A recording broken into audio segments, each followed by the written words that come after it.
Power rankings were released for the best pound-for-pound fighter in the UFC, and we're going to run through the top 10 before we get into probably the main talking point, and the talking point that is taking fold all across the internet, and that is that Jon Jones is number one, having not fought since January 2015 versus Daniel Cormier. Obviously went through all of the controversy that happened in April with the hit and run and everything else to behold. He hasn't fought since then, but still holds firm at the top. We want to get your opinion on that. But first, let's run through the top 10 pound-for-pound fighters in the UFC. So there you have it. Oh, top 14. Why are we going with 14 these days? 15? 14, they're tied. Oh, I see it. So at number one, Jon Jones has moved above Demetrius Johnson, so Mighty Mouse falls to number 2 in terms of the pound-for-pound rankings. Who does number 2 work for? Who does number 2 work for? Conor McGregor in at 3, TJ Dillashaw, Robbie Lawler at 5, moving up. Dos Anjos moving up 2 places to 6. Jose Aldo staying firm. And then Fabricio Werdum, obviously down there, untied for 7th, it seems. How is Cormier so low? Not yet, so we'll get to that in a minute. And then Luke Rockhold, Daniel Cormier, Chris Weidman, Velasquez, and then Jason, please pronounce that last name. Holly Holm. No.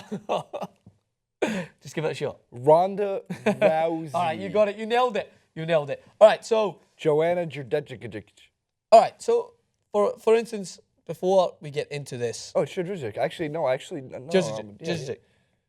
Before we get into this, we can talk about the rankings throughout, right? So there's been many notable figures in there who fought this year phenomenally well. Conor McGregor, one that we want to mention, and one that I would vouch to be higher up on that list, but only because Jon Jones hasn't fought since January. So Jason, your initial take on this, do you believe that he is in his rightful place, having not fought in a year? No, just because he hasn't. I think if you haven't fought in over 365 days, you shouldn't be on the pound-for-pound rankings until you fight again, so there's more relevancy to it. I also love the idea that there is pound-for-pound rankings because it creates such a great buzz. Yeah. And it sounds good when they announce you. Yeah, pound-for-pound champion. But that's what's important with it. And it also shows, by the way, the pound-for-pound rankings, how many captivating figures there are in the UFC. Yes. Like, I know Demetrius Johnson isn't the most promoted fighter. It's because he's a nice guy. But, man, that guy is really enjoyable to watch. Yeah. Like, to me, he's as much appointment viewing to a UFC fan as Jon Jones, but obviously it's not going to get the pay-per-view buys, and that makes perfect sense. We're also combat sports fans, so that there's a separation there. Yeah. No, Jon Jones shouldn't be number 1 unless he wins, and if he does, that's fine. Throw him back up at number 1 because we know Jon Jones is transcendent. Yeah. In the UFC. Yeah. And before January 7th, 2015. And the whole hit and run scam, everything with that, like, it was undoubtedly he was the number 1 pound-for-pound fighter. So they just kind of threw him back right in there. It would have been weirder to see him like, okay, they decided he's number 8. That's why it's either 1 or you're not on the list. Yeah, and that's the thing, is it's about the sample size, right? So nothing has changed because there is nothing there to view to change. He hasn't fought since his fight against Cormier, so we have to take that into account. And when you're looking at the relevance for the new rankings this year, you have to take into account the people that have fought consistently and are still proven to be the best pound for pound. Now, obviously, you just mentioned there, Demetrius Johnson, Mighty Mouse, definitely deserves his place. What I was talking about was with Conor McGregor, right? Now, because the significance of his year, defeating Chad Mendes, who is obviously a tough fighter within his weight, but then basically demolishing one of the best pound-for-pound fighters of all time. So he should be in the number UFC. 1. I think so. I think you have a very good argument. Yeah. But the thing is with that is that Conor McGregor, of course, many people are going to talk about it depending on what he does next, because Dos Anjos is in there if he moves up in a weight, then he's classifying himself as one of the best all time when it comes to pound-for-pound, being able to do that. But what I'm talking about is the significance of his fight versus Jose Aldo, who has controlled that division for, 11 years? And then to discard him, that shows, for me, a pound-for-pound champion. Now, many people will have their views. Some people may disagree with that or believe that Mighty Mouse should be number 1. But the main point is just Jon Jones. Do you agree with us? Do you think that you have to have a sample size to look at?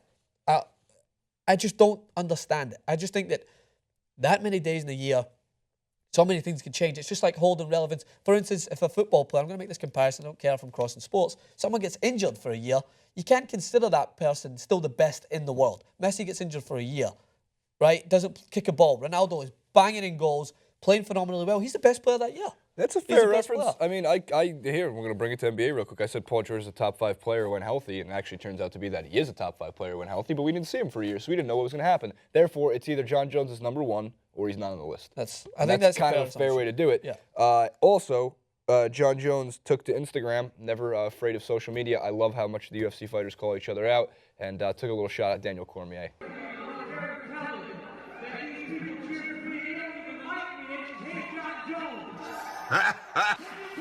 They don't even like me. They just hate Jon Jones.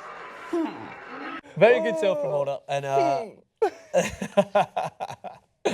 mean, he does it well. That's what's great about the UFC. I think that's all in good fun. We're excited to see him back in the octagon. Obviously, this is 2016. I thought 2015 was going to be a great year for the UFC. 2016 could be a legendary year for the UFC. It's going to be transcendent. I think there's still that argument. Do you know who's coming back also?